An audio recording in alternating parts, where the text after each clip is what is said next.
Josh Allen and the Buffalo Bills take on Will Anderson Jr. and the Houston Texans in a massive Thursday night football showdown from NRG Stadium. The Houston Texans have picked themselves off of the mat. They were 3-5, trailing by 3 scores a couple of weeks ago, do or die scenario, and they are able to come back against the Jacksonville Jaguars, get the tough win against the Titans last week. Both games without the starting quarterback, CJ Stroud. They're 5-5 now with an opportunity to get above 500 for the first time this season. Now, for Houston, it's obvious that CJ Stroud would be a huge boost for them back into this game to realistically have a much better chance of beating the Josh Allen-led Buffalo Bills. Unfortunately, Adam Schefter reported that it is quite likely that CJ Stroud does not play. Again, this is a huge knock to their chances to beating Buffalo. Why? Well, Josh Allen put the cape on and did something, well, he'd done before earlier in his career,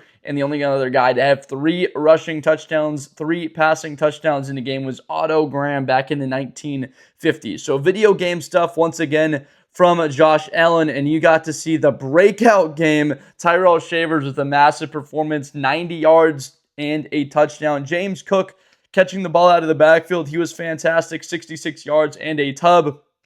Of course, the large news for Buffalo this past week was Keon Coleman missing a meeting, and then he ends up not playing against Tampa Bay. So obviously, this was a story to keep your eye on. What the development is. Keon Coleman available for Buffalo this season? I think that fans have grown a little bit restless with him, not just because of the production that has not been to the standard, or quite, I should say, the level of what they wanted using such high draft capital on the kid out of Florida State, but also the off-the-field stuff, and that's a concern for younger players, especially ones that you invest that capital on, and for them to have some of those off-the-field issues and maturity things come up. That's obviously something that happens quite often. You've seen it with other wide receivers across the league. A.J. Brown, most notably, he's a veteran and one of the best in the league. Jordan Addison this season, missing time and being kept off the playing field. You've also seen Jameson Williams, the Detroit Lions. So there's notable guys across the NFL at the wide receiver spot. It's interesting, though, how this is the main position where these controversies come up. So for the Houston Texans in this matchup, most likely without their starting quarterback, CJ Stroud, it's going to rely on their defensive line. When you're going up against Josh Allen, you have to find a way to take his legs out of the game, keeping him inside the pocket. Thankfully for them, they've got one of the most athletic front sevens in the entire sport. Alshire in the middle of that defense, roaming around, and of course, Danielle Hunter and Will Anderson Jr. at the edge positions. These guys are spectacular. Hunter with a sack and a half.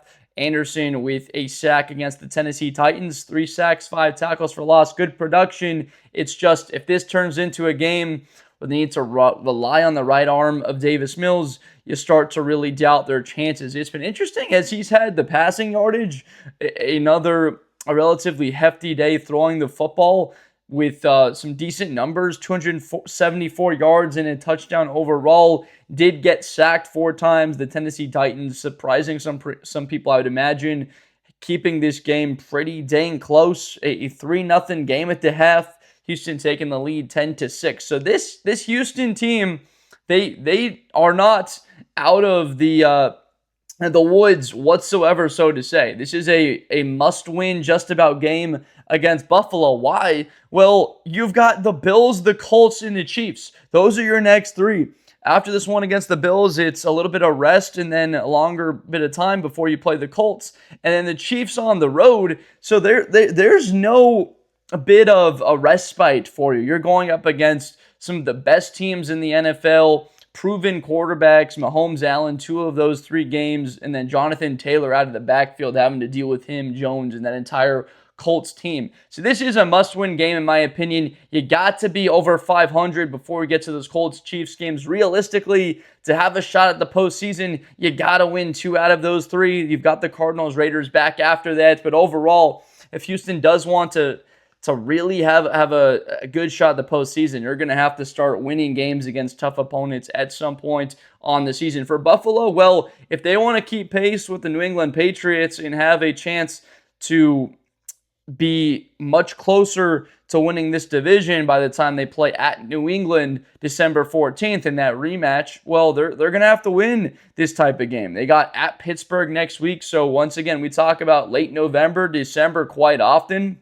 This is where the schedules ramp up. You've got conference matchups, you've got divisional matchups looming for these teams, and a lot of times the NFL likes to schedule sexier matchups later on in the season, right, with these quarterbacks and teams that have been some of the more headline grabbing in recent memory for them to have showdowns with some large expectations of a very big game. So this is one of those games coming up now. Thursday night, short week for both of those teams.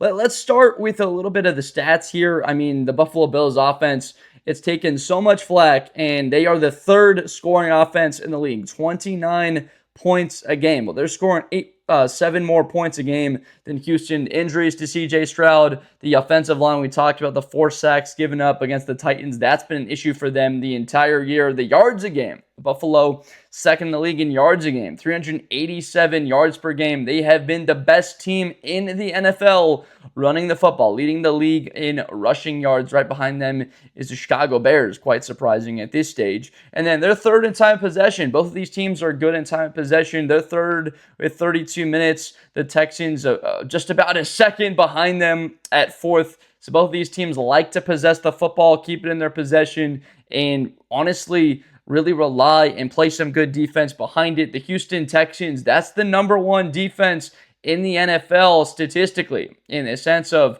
points allowed, in yards allowed a game. They are number 1 in both of those categories because of this front four, this this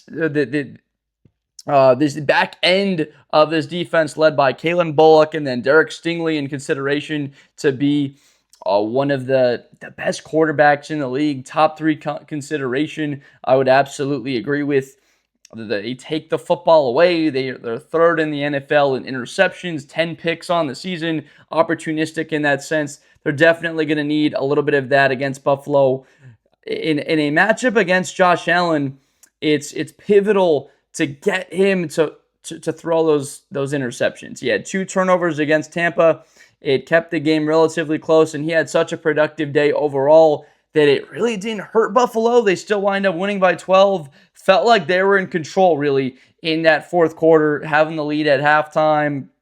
This felt like a game that they were just going to win. Did not feel like Tampa Bay had enough with Baker Mayfield throwing the football to threaten you, but you did give up 200 yards on the ground. Now, for Houston, they have been getting a bit of traction running the football. They had been better until this Tennessee game, which, of course, is tough to do on a guy like Jeffrey Simmons right there in the middle. He had a good day overall for Tennessee. But Woody Marks and Nick Chubb, they've been toting the rock well. But against Tennessee, not as many yards. But you got to stick at it. Got to keep after the run. They lost the balance once again in this game against Tennessee. 23 carries to 41 passing attempts. For Davis Mills to have shots in this one against Buffalo, it's got to be more balanced. You have to see these numbers be something more like 32 passing attempts to 28 rushing attempts. If you get something like 70 snaps, well, 35 to 35, having some balance similar to that 37 to 33 at the very least, trying to keep those numbers solid here. What does that do? It maintains time of possession. It keeps Josh Allen off the field, and he is obviously firmly back into the MVP race in that consideration after what was an abysmal loss on the road against Miami. A good response against a competitive, well-led Tampa Bay Buccaneer team that just fights. Emeka Egbuka, they only gave up 40 yards receiving to him. They've just about done the best of any defense this season has. Have to be proud in the young corners that they're working with right now. They've got Tre'Davious White back in there. I know that they want to see the development in having Maxwell Hairston. I think him in year 2, year 3, you're talking about a guy that can be one of the best cornerbacks in the league. And then Jordan Poyer, his return, the former All-Pro, 15 tackles, 7 of them solo against the Tampa Bay Buccaneers. This guy comes back, and it's like he hasn't missed one beat, one step in this defense with Sean McDermott, a pivotal piece of this defense now coming back over. It's funny how you see that sometimes. Guys that have success, they leave, they come back. Tre'Davious White. So you're seeing a bit of the former success of this Buffalo Bills team. Guys that had been there at the beginning with McDermott as this team started to get competitive and win games half a decade ago. And now they're back here and they're looking to make a run. This division is not at all wrapped up yet. That loss against Miami could wind up being pivotal for the Buffalo Bills, but still, that you're going to have to see New England and Drake Maye continue that and finish. They're going to need to finish. The inexperience of Maye, can't overlook that. So Buffalo, all they can do is control it. They can control and beat a Houston team, most likely, we've talked about, without the starting quarterback, CJ Stroud. This run game for Buffalo, led by offensive lineman Dion Dawkins, has been spectacular the entire season. When you have the efficiency of a mobile quarterback in Josh Allen that can put his head in there in important spots and get into the end zone for touchdowns, as well as have a guy in James Cook that's been explosive the entire year, easily would hear arguments that he's been a top 4, top 5 back in the league. There's no doubt whatsoever. He's a top 8, top 10 back in the NFL at this point. He's been phenomenal. Open space, he's tough to catch from behind, out of the backfield, really effective. Seeing that step from him, catching the ball out of the backfield, that's been huge for the Buffalo Bills. They're a team that is going to be dangerous. They're obviously not quite in the spot where last year it felt like that division was wrapped up by around Thanksgiving, where they had it all wrapped up, and it was just a matter of could they get the 1 seed in the postseason. Obviously, the Chiefs wound up with that. But this year, it's so unknown with teams like the Colts, who the Houston Texans are going to try and catch. They're 3 games back behind Indianapolis. They're a game back on the Jacksonville Jaguars.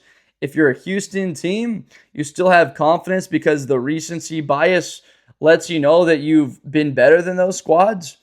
You just beat the Jags, so you split against them, and you've got the Colts twice. You have Indy twice, and you play them the last game of the season. So there is a path here for Houston to go on a bit of a run. The only thing that I think is that's really unfortunate has been this injury to CJ Stroud, and he hadn't been very good earlier in the season. A lot of that has to do with the wide receiving core. These guys hadn't been open. They hadn't been getting separation for him and creating targets that were reliable. And the rookies have played well. Jaden Higgins, Jalen Noel, they've been able to make better targets for Davis Mills. That's been huge. Nico Collins has been unbelievable. 10 targets, 9 catches, 92 yards, and a touchdown. Over a 10 average on the catches. That's just phenomenal. He's been practically uncoverable at times, but seeing Higgins and Dalton Schultz, who's been, you'd have to say, the number 2 target on the season outside of Nico Collins. So that matchup against this Buffalo Bills secondary, there are weapons now in Houston. Collins, Schultz, Noel, Higgins. You're really looking at a squad that has those guys. My question for Buffalo is, are you sitting back in 2 high safeties and just daring the Houston Texans to run the football and try and have Davis Mills methodically march the football down the field? If I'm Sean McDermott, I'm doing that. Collins, Schultz, Higgins, these types of guys, and Noel have shown the ability to take the top off and really threaten you. I don't want to give up the bigger plays and just allow them to have their shots. I want Mills on 3rd and goal from the 4, throwing a nice throw into the end zone for a touchdown, forcing him into 3rd down, even it's 3rd and 4, 3rd and 5, 3rd down and short and manageable, still make him have to convert in the red zone on 3rd down in order to put points up on the board. That's how I think Buffalo approaches this game, almost allowing Houston to run the football. So how does this offensive line play? How are they going to do against that Buffalo front? Again, I keep saying it. No Ed Oliver, you need to address that the entire season. Without him in the middle, this Buffalo front seemingly will have a different feel to it the rest of the year. Of course, defending against the run. I'm going to go with the Buffalo Bills in this game. Look, if CJ Stroud was playing, and he could, as the recording of this, I got to tell you, I don't know the full status. He could wind up playing. If he were playing, I would take Houston to win this game by 3. But because he is not, I will take the Buffalo Bills to win this game. I feel confident that Buffalo is able to get the win.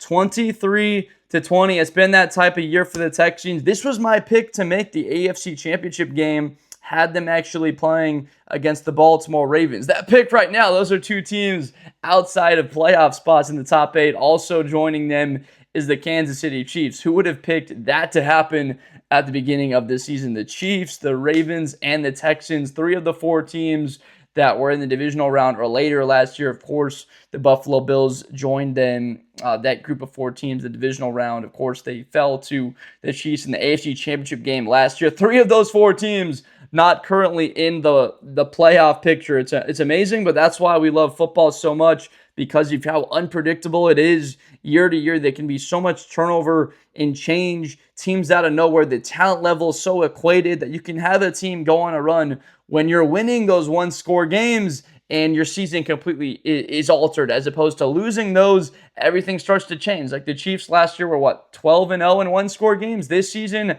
I believe there's something like 0-5. So you're seeing that type of a differential, and a team that had flaws last year got exposed in the Super Bowl, and people knew about it. And a Buffalo team that exposed them earlier in the season in that matchup. Question is, could they do it again when it matters the most in the playoffs? Is possible that they won't need to, with KC maybe not making it in. So that tiebreaker does loom really big. Buffalo getting that. If they were not, worst case scenario, to get the division, New England takes care of that thing. That schedule really opens up nicely for the Patriots, unfortunately for Bills fans. So let's say Buffalo wound up like 11-6, which would be going conservatively 4-3 down the stretch of the season. It does not look like the Kansas City Chiefs are going to be winding up 12-5. So that head-to-head means if the Chiefs are 11-6, you're 11-6, you would be in the postseason. Don't think a lot of Buffalo fans are ever worried about the playoffs at this stage with one of the best quarterbacks, if not the best quarterback in the NFL. He's got my vote to be the best in the league. Of course, Matthew Stafford is in that conversation for this season. Overall, though, because of the age, of course, you got to go with Josh Allen, 6 total touchdowns a week ago. Like I said, 23-20, the prediction for this game. Let me know down below who you think wins this game.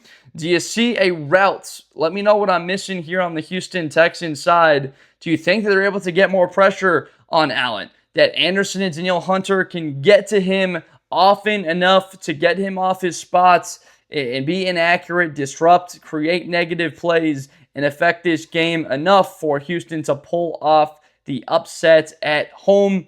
Appreciate you so much for watching this Blitz with Blender video. If you enjoyed, like, subscribe, of course, comment down below. I'm Josh Blender, making NFL and college content weekly, getting you set and ready for these matchups now, heading towards the end of November. The stakes get bigger and bigger every single week. These games are so much fun, and they start to get larger as we start to have the playoff picture forming now and getting set for what is going to be a tremendous end to the regular season in 2025. So I appreciate you so much for watching, and I will see you next time.